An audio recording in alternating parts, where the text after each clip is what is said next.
पवित्र श्रीमद् भागवत गीता, पवित्र चारों वेद, पवित्र कुरान शरीफ, पवित्र बाइबल, पवित्र गुरु ग्रंथ साहिब, पवित्र कबीर साहिब की वाणी में छुपे हुए गूढ़ रहस्य अर्थात तत्व को जानने के लिए कृपया अवश्य सुनिए जगत गुरु तत्वदर्शी संत रामपाल जी महाराज के मंगल प्रवचन।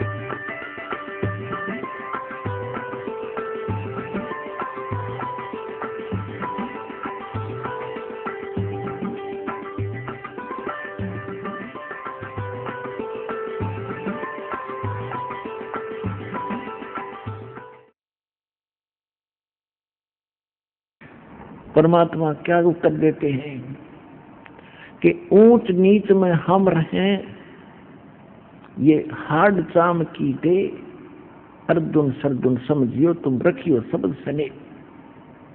संकेत में कह दिया करे भले आदमी ऊंच नीच में हम रहें, और ये तो हाड चाम की दे। इस चाम और तेरे चाम में क्या अंतर है? मुझे तो तुम दोनों एक नजर आते हो। और अर्जुन सरदुन समझियो राखो शब्द स्नेह, जो नाम दे रखे उन्हें जप ले चुप करके, फालतू बात मत करे। और कहा भले आदमी तुम मेरे गुरु हो गया, आज शिष्य कहा रहे, जब मुझे शिक्षा दे रहे हो तुम मेरे गुरु बन गए बेटा। अद्दो भागदा यहाँ से मूर्ख हो दिया कल्याण तुम्हारा। अब वो तो कल्याण के लिए निकले हुए थे बेचारे, अक्षर उनका एकदम झटका लग गया, नाश हो गया बनी बनाई कमाई का। चरणों में गिर गए। वहीं पर है परमात्मा हमारी तो बुद्धि खराब कर दी, सारा संसार बकवास कर रहे आपके बारे में, वो तो गुंडा हो गया भले आदमी हो। परमात्मा बोले फिर तुमने मुझे क्या जाना? संसार की बात में अगर तुम ऐसे मेरे से दूर हो गए तो फिर खाक भगत और के देखा तुम तो साथ रहो, समाज को तुम मैंने तुम्हारी फड़क निकालनी थी। ये बकवास करा करते थे, एक लड़की आती है फलानी, क्या समझा तुमने? मैं इतना गिर गया और तुम मुझे इतना निकम्मा मान बैठे, जो जब तुम भगवान दिखाई दूं था तुमको, तेरे सौ सुखों थे। सरदुन अर्जुन का जमीन नीचे से खिसकती नजर आई, क्योंकि वो तो उद्देश्य मालिक के लिए निकले थे। कहने लगे दाता घनी गलती बन गई, घनी नीच है। और ये उनको पता लग गया था कि फिर ऐसे संत सतगुरु मिले ना मिले, और फिर जन्म होगा ना जाने कब होगा। या तो गई हाथ ते डोर छूटे भगवान, बात बिगड़ेगी। चरणों में पकड़ कर बुरी तरह रोए, वहीं पर है परमात्मा कोई विकल्प बताओ दाता। परमात्मा बोले भाई ईब तुम्हारा इस शरीर से वो बात नहीं रह सकती बेटा, कितनी बात बना ले, आपका वो भाव नहीं बनेगा, क्योंकि आपके अंतःकरण में वो मलिनता घर कर चुकी है। अब मेरे इस शरीर से तुम्हारा कल्याण नहीं हो पाएगा। अंडरस्टूड है? कहते हैं ये धागा प्रेम का मत तोड़ो चटकाए, और टूटे से फिर मिला नहीं, और मिला तो गांठ पड़ जाए। गुरु शिष्य का नाता इतना गजब का होता है, इसमें दोष आ गया तो फिर बात बनेगी नहीं जल्दी से। इसको कति गुरु परमात्मा तो होना चाहिए, परमात्मा में दोष नहीं हो सकता। हम अपने दोष दूसरों में देखते हैं। जैसे एक चोर किसी एक नेक आदमी के घर पे चला गया, वो नेक आदमी तो सो गया, उसको खाना खुना खिला गया, क्यों अपने जैसा जाने था नेक आदमी यात्री है, रात्रि में पैसे निकाल कर चला गया। और एक उसी चोर के घर कोई एक नेक व्यक्ति यात्री बनकर आ गया, रुक गया, उसने भी खाना खिला कर चोर ने उसको सिला दिया, वो सो गया ठाठते, और चोर सारी रात जागता रहा कि कहीं रात में चोरी ना कर ले जा, क्योंकि वो दोष चोर में था, उस महान आत्मा में नहीं था जो यात्री था। अब वो कहने लगे परमात्मा हमारा कल्याण कब होगा? तब उन्होंने कहा कि संवत 1774 में एक मेरी आत्मा छुड़ाड़ी में जन्म लेगी, और जब वो जन्म लेगी तब मैं वहां आऊंगा और उसको मिलूंगा, और उससे फिर तुम दीक्षा लेना जब तुम्हारा कल्याण होगा। अब वो अर्जुन सर्जुन वो तो संवत 1575 में परमात्मा से शरीर चले गए। फिर उन्होंने कहा कि भगवान हम इतने समय तक कैसे रह पाएंगे इस शरीर में। तब उन्होंने कहा कि भाई मेरा आशीर्वाद है, तुम्हारा शरीर बना रहेगा।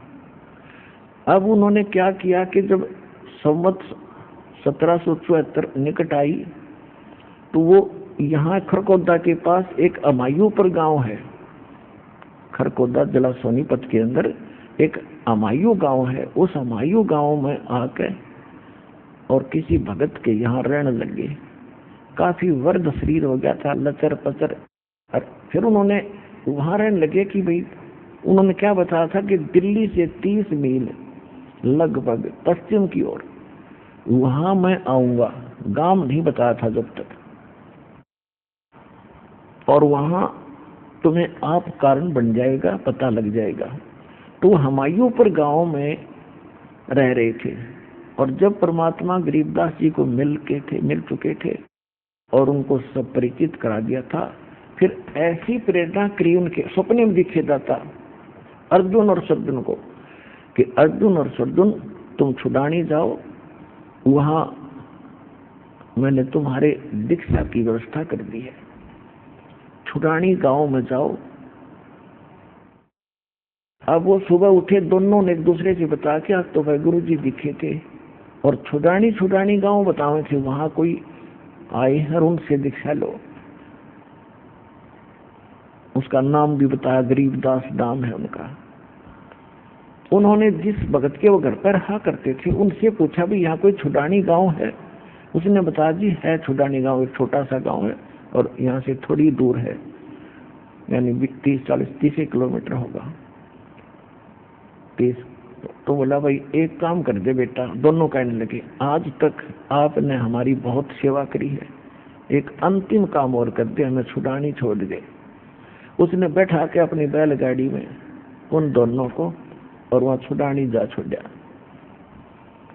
छुड़ानी जाके पूछा कि गरीबदास कौन है। उधर से परमात्मा ने प्रेरणा गरीबदास में की थी, उनकी भी दिव्य दृष्टि खोलती थी कि आ जाओ भक्त, मैं तुम्हारी इंतजार कर रहा था, आ जाओ, बताओ क्या काम है। कि महाराज सारी कथा बता दी, मुझे सब पता है, दीक्षा लो, तुमने बहुत बड़ी गलती करी थी अर्जुन सर्जुन, भगवान पर संत पर भगवान के तुल मानना चाहिए। कहा जी बस गलती घनी बन गई, उसी का भोग रहे हैं। उन्होंने नाम लिया, मैंने 2 महीने वहां रहे और वहीं शरीर छोड़ गए। दोनों उनकी समाधि बना रखी थी, अब तो आप फोड़ फाड़ दी छुड़ानी। तो पुण्यात्मा उधर से क्या हुआ कि कबीर साहब के पीछे सारा काशी के लोग पीछे पड़ लिए, और उसी दिन ये सिकंदर लोधी दिल्ली का बादशाह भी काशी बनारस में गया हुआ था। और परमात्मा जानबूझ के उस दिन छेड़े थे कि इनकी परम पावर हो, यहाँ पर पूरी सुप्रीम पावर आ रही हो। अब सारे काशी के मुल्लार काजी हिंदू सारे इकट्ठे मिलकर सिकंदर लोधी के पास पहुंचे, जहाँ वो रेस्ट हाउस में रुका हुआ था वीर सिंह के पास। वीर देव सिंह बघेल वहां का राजा था। तो उन्होंने सब ने जाके कहा कि भगवान हमारा तो घर से निकलना दूभर हो गया, सरेआम वैश्यावृत्ति शुरू होगी आपके राज में, और ऐसे ऐसे हाथी पर बैठकर शराब पी कर वैसा लेकर घुमाएगा दानक दुल्हा कबीर। अब देखो सकल सिकंदर लोधी की, उसका रोग दूर किया, ऐसा बुरा हाल था, हाहाकार मची थी, और उसके सामने ऐसे चमत्कार करके दिखाई, और फिर भी जनता के डर से वो फिसल गया। तेरा तो राज उजड़ जाएगा। अब कहीं ऐसा ना हो जनता सारी भड़क जा। सिकंदर लोधी ने कहा लाओ पकड़ कर, कौन है वो। अब ले गए पकड़ गए। सिकंदर लोधी ने जनता को दिखाने के लिए कि मैं वो अपने हाथों में थकड़ी और पैरों में बेड़ी और गल में एक लोहा बहुत भारा तोक डाला करके वह डाल दी, और सबने कहा कि इसको गंगा में डाल कर डबो के मारेंगे। सारा काशी के लोग, राजा सिकंदर लोधीर सब चले गए। इस जनता का अगर राजा की के चल है, ये काजी मुल्ला, ये हिंदुओं के धर्मगुरु सारे, उन्हें पता लगा कि आज दुश्मन मरेगा, क्योंकि परमात्मा ने सबके छक्के छुड़ा दिए थे ज्ञान में कि तुम बकवास करते हो, मिसगाइड किए बैठे हो, जो साधना तुम करते हो कराते हो स्वर्ग की भी नहीं, तुम नरक ले जा रहे हो। तो दोनों धर्म के गुरु उस परमात्मा के विरोधी थे ही, उनका दाव लग गया, सारे को इकट्ठे हो गए और कहा इसको डबो के मारेंगे। अब नौका में बैठा के और उनसे कहा 2, 5, 10 मस्टंडे साथ भेज दिए कि इनको गंगा के बीच में पटक दो उठा के नौका जो। अब उन्होंने जाके परमात्मा को उठा के बहती दरिया के बीच में पटक दिया। परमात्मा जल पर ऐसे बैठ गए जैसे थल पर बैठा करते हैं, हथकड़ी और बेड़ी अपने आप टूट के गिर गई। बोलो सतगुरुदेव कबीर भगवान की जय हो।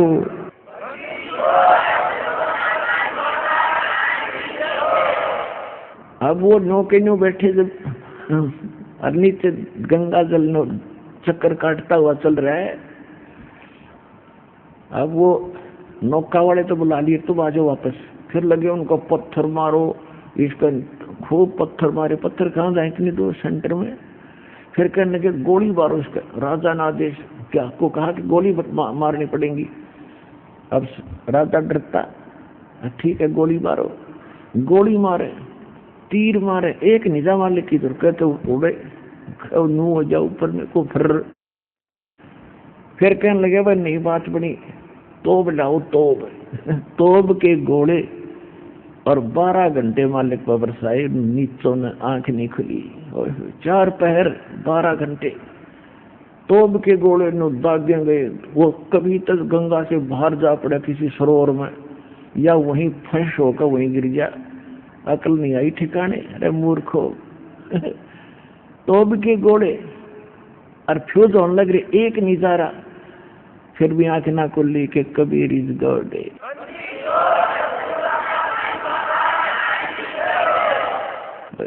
अरे मंद बुद्धि लोगों, तो जब परमात्मा ने देखा कि ये मूर्ख ना जा यहाँ से, भूखे पैसे खड़े जनता ने लिए और परमात्मा नो का नो नीचे चले गए जल में अपने आप। जब ये कति सारी करनी करके थक लिए, तब उन्हें खुशी बनाई कि डूब गया डूब गया डूब गया। अब इसके ऊपर आप रेत फिर जाएगा, मर जाएगा, इसके अंदर खत्म होगा खत्म होगा। अब सब मिठाई बांटते, अंदर दुश्मन मर गया। क्यों? मुल्ला और काजी और ये पंडित जी अब सब मिठाई बांट रहे हैं।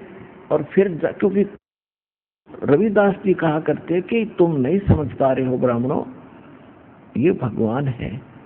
तो उन्होंने सोचा आज चलो उसको रविदास को बताते हैं कहाँ गया था भगवान। अब वो डूब गया गंगा में। रविदास की झोपड़ी पर गए, ढोल ढाल बजाते हुए, मिठाई बांटते हुए। और एक ने जाके कहा कि कहाँ है वो तेरा भगवान, वो डूब गया तो गंगा में। रविदास जी बोले वो बैठा, देख आ जाओ, देखो जो बैठा। बोलो कबीर भगवान की जय हो।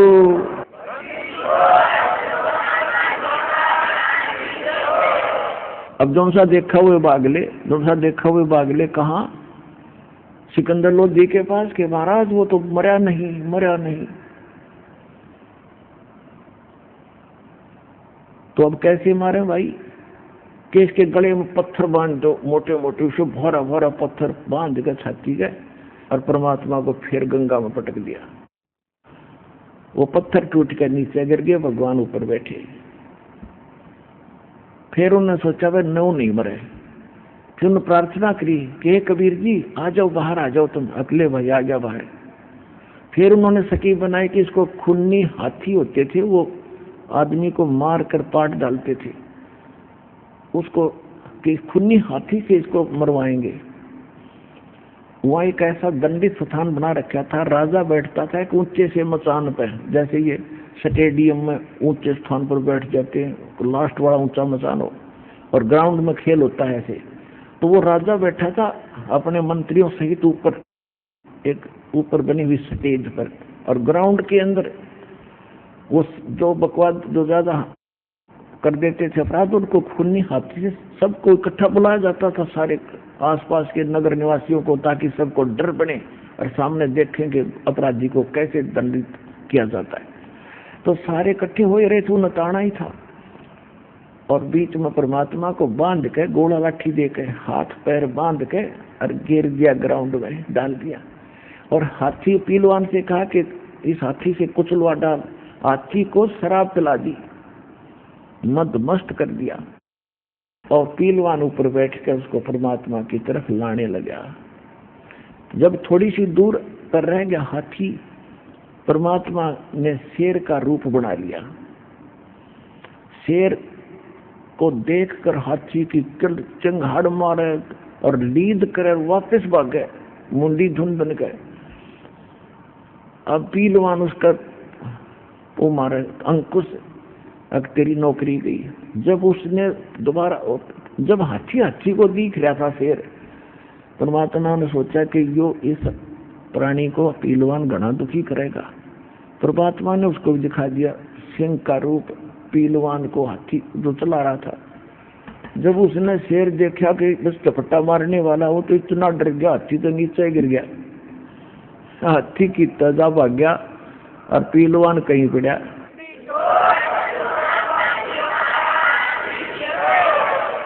अब परमात्मा ने ये सोचा कि इस पीलवान को दंडित करेगा ये मूर्ख सिकंदर लोधी, इसको मारेगा गरीब को।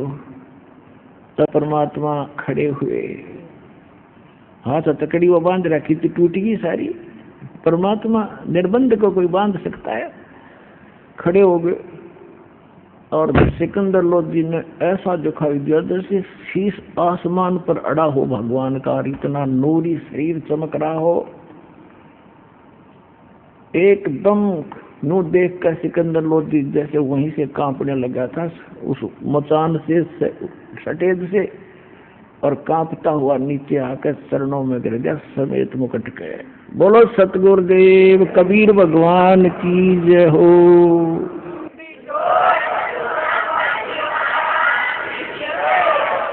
अनंत कोट ब्रह्मांड का एक रति नहीं भारे, सतगुरु पुरुष कबीर हैं ये कुल के सृजनहारे। गुरु मानुष कर जानते ते नर कहिए अंध, वह दुखी संसार में फिर आग काल के फंदे। तो पुण्यात्माओं, जो गलती हमसे पहले बन चुकी है उन फाउल पॉइंटों को आपको इसलिए बताया जाता है कहीं फिर मार ना खा जाओ या बात बिगड़ जाएगी। परमात्मा कितने दयालु हैं। उन 64 लाख को चार्ज करके यहाँ दो प्रकार से विमुख होते हैं भगवान से, गुरु से। एक तो गुरुद्रोही बन जाते हैं, जो गुरुद्रोही बन जाते हैं, गुरु की निंदा करते हैं सब जगह जा करके, उनको तो असंग जन्म तक मनुष्य शरीर नहीं मिलेगा, वो भक्ति तो खत्म उनकी हुई। एक वैसे ही भोले वाले जैसे थोड़ा सा झटका लगा, बुराई नहीं करी और विमुख हो गए समाज के डर पर, केस दबाव जाएंगे। गुरुद्रोही नहीं बने, विमुख जरूर हो गए, तो उनकी भक्ति बनी रही, जिस कारण से वो 64 लाख ही आप हो। मालिक ने इतना चार्ज कर गए कि ईब आपको मनुष्य जन्म होते हुए आ रहे हैं, मनुष्य जन्म होते हुए आ रहे हैं, और वो तरफ भगवान की आज भी विद्यमान है। अब सबसे पहले इस सतलोक आश्रम बरवाला जिला हिसार में वो 64 लाख आवेंगे जो कहीं कहीं पटक रखे काल में, और उसके बाद पूरे विश्व का कलम चढ़ावांगे, सबका बेड़ा पार होगा। बोलो सतगुरुदेव।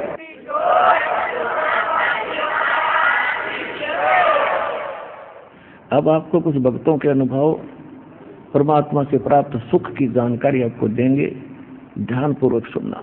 सर नमस्कार सर। स्वामी भगत जी। क्या शुभ नाम है जी आप जी का? मनोहर दास। सर कहाँ से आए हैं आप? चित्तौड़, जिला चित्तौड़गढ़, राजस्थान से। सर क्या काम करते हैं आप? खेती का काम करते हैं। सर परम संत सतगुरु रामपाल जी महाराज की शरण माने से पहले आप कौन सी भक्ति करते थे? पहले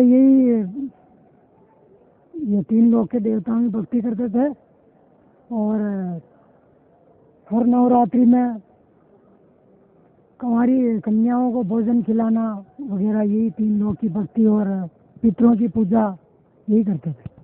तो जो आप 3 लोग की भक्ति करते थे, नवरात्रे रखते थे, उनमें कुंवारी कन्याओं को भोजन कराते थे और पितरों की पूजा करते थे, इस सब का आपको क्या लाभ मिलता था? कोई लाभ नहीं मिलता था और बहुत दुखी थे। परम संत सतगुरु रामपाल जी महाराज की शरण में आप कैसे आए? हर साल वैष्णो देवी जाता था। परमात्मा ने बोला कि मेले में केले चाहिए, मेले बड़ा मिला, पत्थर पानी पूजते कोई परम संत मिल जाए। तो इसी तरह से हम वैष्णो देवी जा रहे थे, तो रास्ते में वहाँ यहाँ आने वाले भगत जी मिल गए। उनसे ज्ञान चर्चा होने लगी। तो ज्ञान चर्चा में हमने बताया श्री कृष्ण जी, जैसे उन संतों से सुन रखा था वैसे ही बताया, श्री कृष्ण जी सशरीर गोलोक धाम गए। उन्होंने कहा कृष्ण जी की मृत्यु हुई और उनका दाग भी हुआ है, उसी जगह वो द्वारिका में मंदिर बना हुआ है। फिर हमने बोला कि शिव जी अजर अमर और अविनाशी है। उन्होंने कहा देवी भागवत महापुराण के 3रे स्कंद में 123 पृष्ठ पे आप देख लें, इन तीनों का जन्म और मृत्यु दोनों होती है। इसलिए उन्होंने कहा वैष्णो देवी मत जाओ और हमारे गुरुजी के वहाँ चलो। फिर मैंने कहा अभी तो वहीं जाएंगे, बाद में आपके वहाँ आएंगे, आप पता बता दो। तो उन्होंने फ़ोन नंबर दिया, वो फ़ोन नंबर भी हमसे गुम हो गया। फिर परमात्मा सतगुरु रामपाल जी महाराज की रजा हुई तो वहाँ पुस्तक सेवा वाले आए थे, उनसे ज्ञान गंगा पुस्तक मिली, उसमें नाम पता सब देखा, उसके हिसाब से फिर परमात्मा की शरण में आए यहाँ। जो सतभक्ति परम संत सतगुरु रामपाल जी महाराज ने आपको दी है, उस भक्ति से आपको क्या लाभ मिला? उस भक्ति के लाभों को गिनने में लग जाए तो उनकी गिनती नहीं है। बहुत सारे लाभ हुए। पहला तो यह है कि मैं बहुत बीमार रहता था, मेरे पथरी की तकलीफ भी थी और प्रेत का चपेटी में भी था, प्रेत का चक्कर भी था। तो वो सारा यहाँ परमात्मा की शरण में आने के बाद में ठीक हो गया। और आर्थिक लाभ भी मिला है। पहले आर्थिक दृष्टि से भी कमज़ोर था, परमात्मा की रजा से ठीक है। सर जैसे अभी आप बता रहे थे कि पहले आप 3 देवताओं की भक्ति करते थे, वैष्णो देवी जाते थे, नौरते भी रखते थे, उससे आपको कोई लाभ नहीं मिला। उसके बाद आप परम संत सतगुरु रामपाल जी महाराज की शरण में आए और परम संत सतगुरु रामपाल जी महाराज ने आपको जो सतभक्ति दी, उससे आपको बता रहे हैं कि आपको शारीरिक जो आपको कष्ट था वो भी दूर हो गया और आपको आर्थिक लाभ भी मिला, आपके भूत प्रेत की समस्या भी दूर हो गई। तो सर भगत समाज को क्या संदेश देना चाहते हैं आप? भक्त समाज को संदेश देना चाहते हैं कि यहाँ सतगुरु रामपाल जी महाराज के रूप में पूर्ण परमात्मा आए हुए हैं, जो पूर्ण ज्ञान देते हैं, वही तत्व ज्ञान देते हैं जिसको गीता जी में बता रखा है कि आप उस परम तत्वदर्शी संत की शरण में जाओ, वो आपको उस परमात्म तत्व का ज्ञान देंगे। वो परमात्म तत्व का ज्ञान यहाँ सतलोक आश्रम बरवाला में सतगुरु रामपाल जी महाराज की शरण में आने से ही मिलेगा। मेरी भगत समाज से प्रार्थना है कि वो सतलोक आश्रम बरवाला आए और सतभक्ति का लाभ उठाएं। सत साहेब। धन्यवाद आपका, बहुत बहुत धन्यवाद।